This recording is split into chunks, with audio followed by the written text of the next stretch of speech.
Hello friends, आप सभी का बहुत बहुत स्वागत है आज के क्लास में। आज के क्लास में हम आपको ट्रिग्नोमेट्री के कुछ क्वेश्चन बताएंगे जो अक्सर परीक्षा में पूछे जाते हैं। ये भी प्रीवियस ईयर का पूछा हुआ क्वेश्चन है। क्वेश्चन है आपका, साइन एक्स बराबर 4/5 है तो सेक स्क्वायर एक्स माइनस 1 बराबर क्या होगा। इससे पहले दोस्तों हम लोग जान लेते हैं कि साइन थीटा बराबर होता है लंब बट्टा कर्ण, ठीक है। और सेक थीटा बराबर होता है कर्ण बट्टा आधार, ठीक है। तो हमारा साइन थीटा का वैल्यू 4/5 दे रखा है, ठीक है। यानी कि लंब बराबर आपका 4 और कर्ण बराबर 5। तो हमको सेक थीटा के लिए कर्ण बट्टा आधार चाहिए, यानी कि हमको आधार की ज़रूरत है। तो हम सबसे पहले आधार को खोज लेते हैं। तो आधार निकालने का फॉर्मूला होता है, आधार बराबर होता है रूट में कर्ण का स्क्वायर और माइनस लंब का स्क्वायर होता है। तो कर्ण आपका 5 दे रखा है, तो 5 का स्क्वायर करेंगे और माइनस लंब का स्क्वायर, तो लंब 4 है तो 4 का स्क्वायर। तो 5 का स्क्वायर करेंगे तो ये 25 हो जाएगा और 4 का स्क्वायर करेंगे तो यह 16 आ जाएगा। जब इसको घटा लेंगे 25 में से 16 तो ये 9 आएगा, ठीक है। तो आपका आधार बराबर निकल के आएगा, 9 का वर्गमूल निकालेंगे, ठीक है। 9 का वर्गमूल निकालेंगे तो देखिए वर्गमूल निकालते कैसे, या तो आप गुणनखंड विधि से निकाल लीजिए या फिर इसको भाग विधि से निकाल लीजिए, ठीक है। तो हम इसको क्या करते हैं, गुणनखंड विधि से निकालते हैं। तो 3 तिहाई 9 यानी 2 को है, इसको 3 गुना 3, और इसके घात में अगर कुछ नहीं रहता है तो 2 छुपा हुआ रहता है, ठीक है। तो 2 छुपा होने का मतलब है कि इसके अंदर में अगर सेम डिजिट 2 हो तो उसके बदला में एक ठो रूट के बाहर आ जाएगा। तो 2 3 के बदला में 1 3 बाहर आ जाएगा, तो आपका आधार निकल जाएगा 3, ठीक है।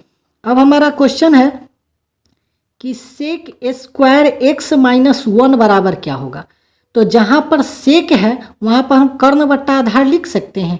तो कर्ण बट्टा आधार, तो कर्ण आपका निकल के यहाँ पर पहले दे रखा है कि 5 है, ठीक है। और आधार अभी हमने फाउंड किया है यहाँ पर, तो आधार यहाँ पर 3 है और इसका स्क्वायर और माइनस में 1। अब ये जो स्क्वायर है तो ये 5 पर भी स्क्वायर है और 3 पर भी स्क्वायर है। तो 5 का स्क्वायर हो जाएगा 25 और 3 का स्क्वायर हो जाएगा 9 और माइनस में 1। अब यहाँ पर हम इसके बटा में कुछ नहीं है तो 1 है, ठीक है। तो यहाँ पर अब इसको हम भिन्न के घटाव करेंगे तो इसका एलसीएम निकल के आ जाएगा 9। तो 9 का एलसीएम, 9 और 1 का एलसीएम 9 हो जाएगा। तो 9 का पहाड़ा एक बार में 9, तो 25 से कम 25, माइनस 1 का पहाड़ा 9 बार में 9, तो इसमें 9 से गुना करेंगे तो 9, ठीक है। तो आपका आ जाएगा 25 में से 9 घटेगा तो 16 और बट्टा में 9। यही आपका आंसर हो जाएगा, सेक स्क्वायर एक्स माइनस 1 बराबर हो जाएगा 16/9। बात करते हैं अगले प्रश्न की, यदि साइन एक्स बराबर 4/5 है तो सेक एक्स बट्टा साइन एक्स का मान क्या होगा।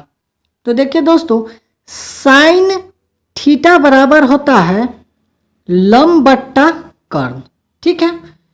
तो हमारा लंब बट्टा कर्ण का वैल्यू आपका दे रखा है 4 और कर्ण का वैल्यू दे रखा है 5। लंब बराबर 4 और कर्ण बराबर 5। अब सेक थीटा के जगह पर यहाँ पर x का प्रयोग किया गया है, सेक x बट्टा साइन x, ठीक है। तो सेक का वैल्यू होता है, सेक थीटा बराबर होता है आपका कर्ण बट्टा आधार। सेक थीटा बराबर क्या हो जाता है, कर्ण बट्टा आधार। तो देखिए यहाँ पर हमारा लंब दिया हुआ है, कर्ण दिया हुआ है, लेकिन आधार है नहीं है। तो हम आधार को पहले ढूंढ लेते हैं। तो आधार का फॉर्मूला होता है, आधार बराबर रूट अंडर कर्ण के स्क्वायर माइनस लंब का स्क्वायर। तो कर्ण आपका है 5, तो 5 का स्क्वायर और लंब आपका 4 है तो 4 का स्क्वायर।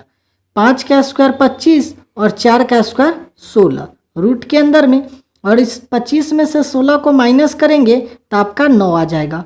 और 9 का वर्गमूल फिर से आप निकालेंगे तो आपका वर्गमूल निकल के आ जाएगा 3, ठीक है। तब आपका आधार यहाँ पर सेक थीटा बराबर हो जाएगा कर्ण, तो कर्ण का वैल्यू 5 और आधार का वैल्यू आपने 3 निकाला है तो यहाँ हो जाएगा 3। तो आपको सेक थीटा बट्टा साइन थीटा कह रहा है निकालने के लिए, तो सेक का वैल्यू हो जाएगा आपका सेक एक्स बट्टा साइन एक्स। तो सेक एक्स का वैल्यू आपका है 5/3 और साइन एक्स का वैल्यू आपको पहले ही दे रखा है 4/5। ये जटिल भिन्न है तो इसको सीधा करेंगे तो 5/3 और जो सबसे नीचे रहता है ये गुना, ये जो भाग है ये बदल जाएगा गुना में, तो नीचे वाला चला जाएगा ऊपर और ऊपर वाला चलाएगा नीचे। अब इसको गुना कर देंगे तो 25 और इसको गुना करेंगे तो 4×3=12।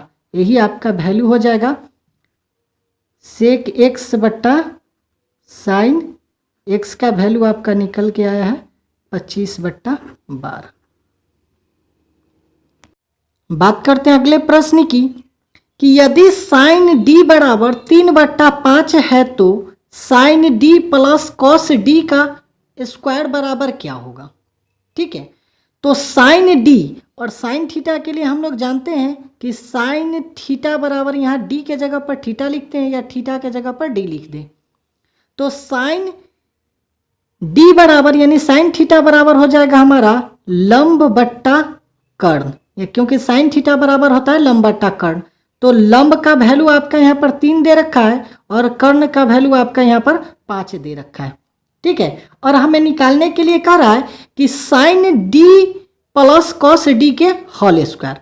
तो जहाँ पर साइन डी है उसका वैल्यू यहाँ पर 3/5 आपका दे रखा है, तो हम sine D plus cos D का होल स्क्वायर एक बार फिर से लिख लेते हैं।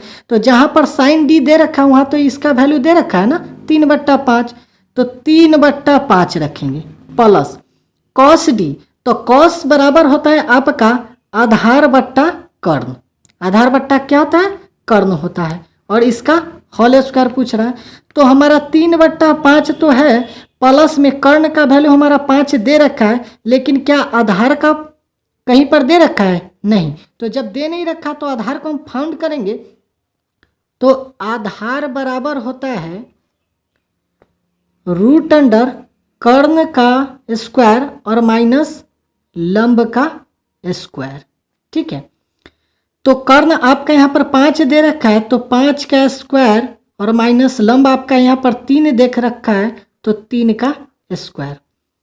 5 का स्क्वायर हो जाएगा 25 और 3 का स्क्वायर हो जाएगा 9।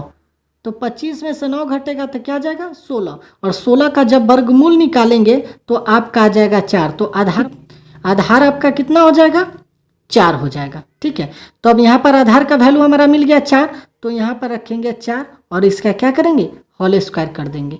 ठीक है, तो होल स्क्वायर करेंगे तो पहले देखिए ब्रैकेट के अंदर वाला का काम करेंगे, तो इसका भिन्न का जोड़ करेंगे तो एलसीएम निकल के आ जाएगा 5, 5 एकम 5 तो 3 एकम 3 जोड़ 5 एकम 5 तो 4 एकम 4 जोड़ के आ जाएगा ये 7/5 और इसका क्या हो जाएगा होल स्क्वायर।